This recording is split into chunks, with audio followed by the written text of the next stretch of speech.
Владата ја турка последната фаза од промена на уставот без присуство на опозицијата. Откако вчера ВМРО ДПМН одлучи дека нема да учествува во овој процес, денеска Комисијата за уставни прашања си ја продолжи дебатата без опозиција.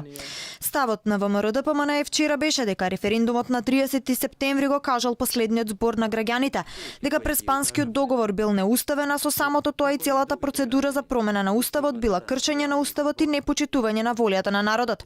На денешната дебата расправа имаше само меѓу албанските партии, кои пак не се согласуваат со формулацијата државјанство македонско граѓани на Република Северна Македонија.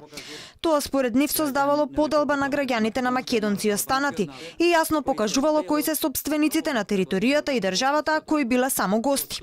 На иста линија денеска се држеа Фадил Зендели од Беса и Зијадин Села од Алијанса на албанците, кој пак го обвини заав дека создавал моноетнички национален концепт. Карактерот на државата. Значи, ние сме собствениците, вие сте другите. Значи, ова е концептот, каде што беше зачуван досега и понатаму ова ќе се зачува. Разговорите околу граѓанските концепти, значи, овие не држат. Имаме игра на зборови, која е во служба за да се манипулираат албанците, дека наводно не е така.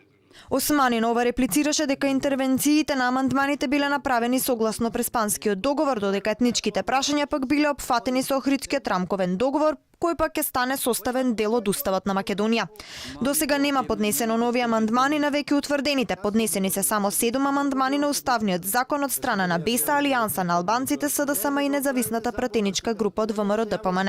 Амандмани на предлог амандманите за пленарната седница може да се поднесуваат најдоцна 8 дена пред почетокот на седницата, која пак е закажана на 9 јануари следната година.